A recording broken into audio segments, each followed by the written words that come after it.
कक्षा 4 विषय हिंदी इकाई नंबर 5 दमक दमक आता आती। इस कविता की चर्चा हमने पहले कर ली है, समझ प्राप्त कर ली है।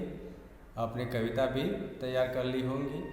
अब इसका अभ्यास और स्वाध्याय है, आज हम इसकी चर्चा करेंगे। ठीक है, तो आप वीडियो को ध्यान से देखिए और तैयार कीजिए। पहला है अभ्यास। अभ्यास में पहला प्रश्न, कविता का अभिनय के साथ गान कीजिए। पहला प्रश्न में क्या किया कहा है कि कविता है, इसका अभिनय के साथ अभिनय करना है, यानी डांस करते जाना है और गान करना है, गीत गाना है। तो कैसे गाएंगे? दमक दमक आता थी, जैसे मैंने सिखाई थी उसी तरह से आप कविता गाइए और अभिनय भी करिए। तो इसमें सीखने लायक कुछ है नहीं, आप कविता गा सकते हैं, साथ में अभिनय भी कर सकते हैं। तो आगे के प्रश्न के बारे में हम सीखते हैं, चर्चा करते हैं।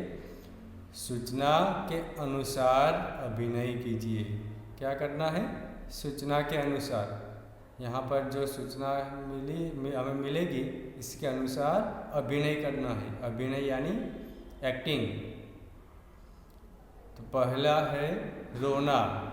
पहली एक्टिंग आपको क्या करनी है? रोना। कैसे? जैसे आप रोते हैं ऐसे ऐसे आँख करके, वैसे क्या करना है? रोने की एक्टिंग करनी है। रड़वानो अभिनय करवानो छो। फिर हंसना, जोर जोर से नहीं हंसना, और इतना मत हंसना कि लोग हमें पागल समझे। ठीक है? कैसे? ही ऐसे। जैसे आप हंसते हैं, कोई चुटकुला सुनते हैं, कोई जोक्स, चुटकुला यानी जोक्स सांभळे બહુ જ ખુશમાં હોઈએ, આનંદમાં હોઈએ, કેવું હશે?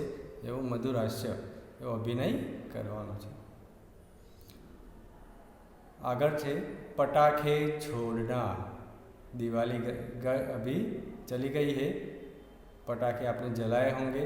तो जैसे पटाखे जलाते हैं ना, कैसे कैसे जला के भाग जाते हैं, तो ऐसे अभिनय करना है आपको, मानो आप पटाखे जला रहे हो। फिर कपड़े धोना, ये तो बहुत अच्छी बात है। एक काम करना, इसे अभिनय मत करना, घर के कपड़े एक बार धो देना, तो साथ में अभिनय भी हो जाएगा, आपका होमवर्क भी हो जाएगा और घर का काम भी हो जाएगा। हो सकता है ना? नहीं, लेकिन हमें क्या करना है? कपड़े धोने की एक्टिंग करनी है। आप जैसे कपड़े धो रहे हैं। ये यहाँ पर जितनी भी सूचनाएं आपको मिली है, इसका अभिनय एक बार करना। फिर हम जब इसकी जो मीटिंग लेंगे, मैं पूछूंगा कि आपने अभिनय किया था या नहीं। तो ये प्रश्न नंबर 2 में जो सूचना आपको मिली है, इसी प्रकार से आपको अभिनय करना है। अब आगे का प्रश्न देखते हैं। प्रश्न नंबर 3 अ, उसमें 2 थे। प्रश्न 3 अ, पढ़िए और समझिए। पढ़ना है, समझना है। पहला शब्द है उठाना। उठाना यानी उठाओ, उपाड़ो। गिराना, पछाड़ो, नीचे फेंको, नीचे पाड़ी दो। बराबर। उठाना यानी सामे छे गिराना। एक बाजू उठावવાની વાત કરે છે, ઉપાડવાની વાત કરે છે, તો એક બાજુ નીચે પછાડવાની વાત કરે છે। તો બંને શબ્દના अर्थ કેવા થયા? એકબીજાના વિરોધી। બરાબર। તો અહીંયા જે શબ્દો આપ્યા છે કેવા છે? વિરોધી। વિરોધી શબ્દને હિન્દીમાં શું કહેવાય? વિરુદ્ધાર્થી શબ્દ या विलोम शब्द। आगे दूसरा शब्द है आना। आना यानी जब कोई आता है उसे कहते हैं आना, और जब कोई जा रहा है तो कहेंगे जाना। घर आना, घर से बाहर जाना। छोटा यानी नानो। बड़ा यानी मोटा। मोटा व्यक्ति ने बड़ा कहे, हिंदी में बड़ा कहेवाय, અને નાનાને છોટા। તો આ બંને કેવા છે? એકબીજાના વિરોધી શબ્દ છે। ઊંચા, બહુ ઊંચાઈ હોય તે ઊંચા, અને નીચા એટલે નીચું। पकड़ना तो छोड़ना, पकड़ना पकड़વું, छोड़ना એટલે છોડી દેવું। તો આ બંને એકબીજાના વિરોધી શબ્દો છે। અહીંયા કેવા શબ્દો આપ્યા છે? વિરોધી અર્થવાળા શબ્દો આપ્યા છે। આવા અન્ય શબ્દો પણ તમે શોધીને લખી શકો, જેમ કે સવાર તો સાંજ, દિવસ, રાત, સુખ, દુઃખ, ખુશી, દુઃખી, કેટલા બધા શબ્દો આવા વિરોધી અર્થવાળા બને છે। બરાબર, તો દરેકનો અભ્યાસ કરો। એવું નહીં કે જે શીખવાડવામાં આવ્યા છે એમાંથી જ પૂછાય એ જ તૈયાર કરવાય। તમને જ્યાં પણ નજર આવે યા દેખાય આવડતા હોય દરેક શબ્દ તૈયાર કરવાના। प्रश्न 3 ब, आगे दिए गए विलोम शब्द के आधार पर वाक्य बनाइए। ऊपर जे विलोम એટલે કે વિરોધી અર્થવાળા શબ્દો આપ્યા છે ને એ શબ્દોના આધારે વાક્ય બનાવવાના છે। પહેલો શબ્દ કયો હતો? ઉઠાના और गिराना। આ બંને શબ્દનો વાક્યમાં પ્રયોગ આ રીતે કરી શકાય। हमें गिरे हुए को उठाना चाहिए એટલે જે પડી ગયા હોય તેને ઊભા કરવા જોઈએ। બીજો શબ્દ છે गिराना, तो हमें किसी को गिराना नहीं चाहिए। तो આ રીતે તમે એનો વાક્યમાં પ્રયોગ કરી શકો। બીજો શબ્દ છે आना और जाना।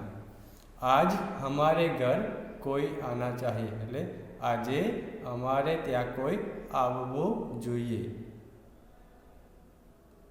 जाना, तो हमें बुरे लोगों के घर नहीं जाना चाहिए। बुरे એટલે ખરાબ લોકોના ઘરે જવું જોઈએ નહીં। छोटा और बड़ा, तो हमें किसी को छोटा नहीं समझना चाहिए એટલે અમે આપણે કોઈને નાનો સમજવો ન જોઈએ, કારણ કે ઘણીવાર નાના વ્યક્તિ જ મોટાને મદદરૂપ થાય છે, એટલા માટે કોઈને નાના સમજવો ન જોઈએ। मैं हमारी कक्षा में सबसे बड़ा हूँ। हूँ हमारी कक्षा એટલે ધોરણમાં સૌથી મોટો છું। नारियल का पेड़ ऊंचा होता है। नारियलનું ઝાડ, નાળિયેરી જોઈ છે ને તમે, કેવી હોય? બહુ ઊંચી હોય। फल आने से पेड़ की डालियाँ नीचे झुक जाती है। तो फल आवे એટલે पेड़ એટલે ઝાડની ડાળીઓ નીચે નમી જાય છે, ઊંચા અને નીચા। गिरते हुए को हमें पकड़ना चाहिए। कोई पड़तुं होय तो આપણે એને પકડવું જોઈએ, બચાવવું જોઈએ।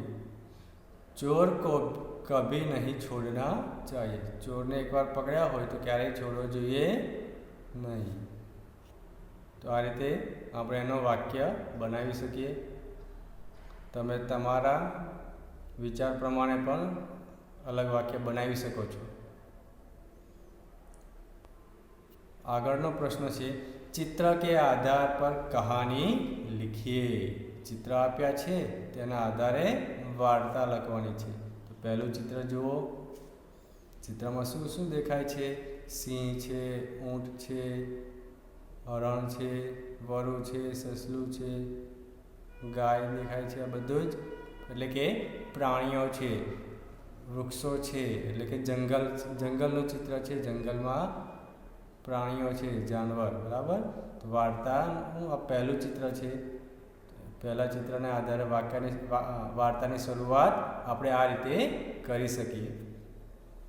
एक जंगल था, उसमें कई जानवर रहते थे। जंगल में एक शेर भी रहता था। शेर अन्य जानवरों का शिकार करके खा जाता था। शेर यानी सिंह तो बीजा प्राणियों जंगल में रहता अन्य प्राणियों शिकार કરીને मारीने खाई जतो હતો। इससे परेशान होकर सभी जानवरों ने एक उपाय बताते हुए शेर से कहा कि वे रोज किसी एक जानवर को भेजेंगे। સિંહ બધા પ્રાણીઓને રોજ મારીને ખાઈ જતો હતો, તો બધા પ્રાણી ચિંતામાં પડી ગયા અને હેરાન થઈ ગયા હતા અને તેના કારણે બધા પ્રાણીઓ ભેગા થઈ એક ઉપાય સિંહને બતાવ્યો કે રાજા, સિંહ તો જંગલનો રાજા કહેવાય ને, એટલે કહે છે કે તમે અમને કોઈને મારશો નહીં, તમારે શિકારની જરૂર છે તો અમારામાંથી સ્વેચ્છાએ અમે રોજ એક પ્રાણીને તમારી પાસે મોકલીશું, તમે તેનો શિકાર કરીને ખાઈ શકો છો, બીજા પ્રાણીઓને તમે હેરાન કરશો નહીં। આ રીતે બધા જ પ્રાણીઓ ભેગા થઈને સિંહની પાસે એની સામે રજૂઆત કરે છે। આપ કિસી કા શિકાર ન કરે, એટલે તમે કોઈનો શિકાર કરશો નહીં, અમે સામે ચાલીને રોજ એક પ્રાણી તમારી પાસે આવી જશે તમારા ખોરાક તરીકે।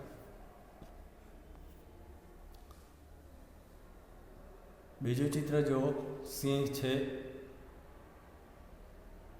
સાથે કોણ છે? સસલું। તેના આધારે આપણે વાર્તા આ રીતે લખી શકીએ। એક દિન ખરગોશ की बारी आई।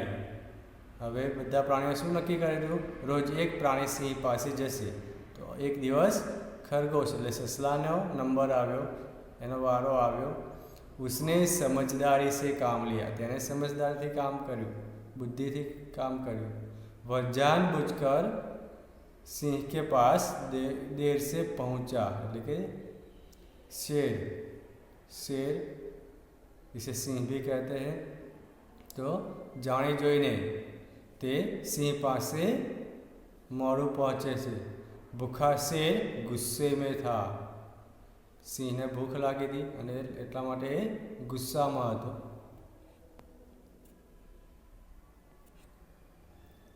अब इस चित्र के आधार पर देखो, खरगोश शेर को कुछ कह रहा है। क्या कहता होगा?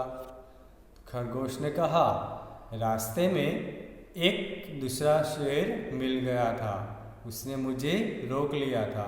शेर भड़क उठा दूसरे शेर का नाम सुनकर। उसने कहा, चल दिखा मुझे वह शेर कहाँ है। अब ये खरगोश शेर को एक कुएं के पास ले जाता है। खरगोश शेर को एक कुएं के पास ले गया। उसने शेर को कुएं के अंदर देखने के लिए कहा। शेर ने कुएं में देखा। कुएं के पानी में उसने अपनी परछाई देखी। उसने उसी को दूसरा शेर समझ लिया। उसको मारने के लिए वह कुएं में पड़ा और मर गया। तो सिंहे શું કર્યું? કૂવાની અંદર જોયું તો પાણીમાં પોતાનો જ પડછાયો દેખાયો, પોતાનું જ પ્રતિબિંબ દેખાણું। તો એને એવું લાગ્યું કે આ જે આ સસલું વાત કરે છે બીજો સિંહ આ જ છે, તેને મારવા માટે તે કૂવામાં કૂદ્યો, પણ કૂવામાં રહેલું પાણીના કારણે તે તેમાં ડૂબીને મરી જાય છે। અને આ રીતે જંગલના દરેક પ્રાણીઓ હવે સિંહના શિકારથી બચી ગયા। તો બધા જ પ્રાણીઓએ સસલાનો આભાર માન્યો અને તેની બુદ્ધિના વખાણ કર્યા। તો આપણે લખી શકીએ, जंगल के सभी जानवर खरगोश की चतुराई से बहुत खुश हुए। तो आ હતી ચિત્રવાર્તા। ચિત્રના આધારે તમે વાર્તા લેખન કરી શકો છો। આ રીતે વાર્તા બનાવી શકાય અને લખી શકાય। વાર્તાને તમારે મોઢે કરવાની છે, આ પૂછાઈ શકે તો તમે લખી શકો એટલા માટે। अब आगे है स्वाध्याय। स्वाध्याय में पहला प्रश्न है, प्रश्नों के उत्तर लिखो। हाथी किस तरह आता है? એટલે હાથી કેવી રીતે આવે છે? हाथी धमक धमक आता है, यानी हाथी दम दम आता है भी आप लिख सकते हैं। हाथी जोश के साथ आता है, ये भी आप लिख सकते हैं। और हाथी धमक धमक आता है, इस तरह से भी इसका उत्तर आप लिख सकते हैं। तीनों उत्तर सही है। तो हाथी धमक धमक आता है। दूसरा प्रश्न है, नहाने के लिए हाथी सूंड में क्या भरता है? नहावा माटे सूंड में हाथी शू भरे छे? नहाने के लिए हाथी सूंड में पानी भरता है। नहावा माटे तो पानी ज जोईए। हाथी क्या खाकर बताता नहीं? तो हाथी केले खाकर बताता नहीं है। आगे का प्रश्न है, हाथी पानी कहाँ डालता है? क्यों?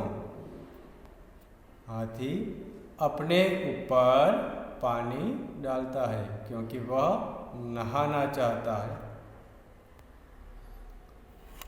तो इस तरह से प्रश्न के उत्तर आपको लिखने हैं, तैयार करने हैं। आगे का प्रश्न है, चित्र में हाथी के कुछ अंग नहीं, इसे पूर्ण कीजिए और रंग भरिए। यहाँ पर एक चित्र है, चित्र में हाथी के कुछ अंग नहीं है। चित्र आप अपनी किताब में भी देख सकते हैं, जैसे कि यहाँ पर देखो, ये इसकी सूंड अधूरी है, इसके कान भी नहीं पूरे हुए, यहाँ पर अधूरा है इसकी पूँछ, उसके पैर, ये जो अंग बाकी रह गए इसे आपको पूरा करना है और इसमें रंग भरने हैं। ठीक है, तो ये नोटबुक में ये वाला प्रश्न नंबर 2 नहीं लिखना है, ये तो आपको किताब में ही તમારી ચોપડીમાં જ ચિત્ર પૂરું કરવાનું છે અને રંગ પૂરવાનો છે। નોટબુકમાં તો પ્રશ્ન 1 સુધી જ સ્વાધ્યાયના પ્રશ્ન 1 ને પ્રશ્નોના જવાબ છે એ જ લખવાના છે। પાઠને વાંચીને તૈયાર કરવાનો છે। પ્રશ્નના જવાબના રૂપમાં કે ખાલી જગ્યાના રૂપમાં કે એમસીક્યુના રૂપમાં આમાંથી કોઈ પણ પ્રશ્ન પૂછાય તો તમને આવડે એટલા માટે પાઠને ધ્યાનથી વાંચવો અને તૈયાર કરો। જરૂરી નથી કે જેટલા પ્રશ્નો તમને કરાવ્યા છે એમાંથી જ પૂછાય, બરાબર? એટલે દરેક પ્રશ્ન આવી શકે માટે પાઠનું અધ્યયન અને વાંચન જરૂર કરું, एकदम ध्यानથી અને તૈયાર કરું। तो यह था इकाई 5 दमक दमक आता हाथी, जो कि एक कविता है। इसका अभ्यास और स्वाध्याय, इसे तैयार कीजिए और अपनी नोटबुक में लिखिए। धन्यवाद।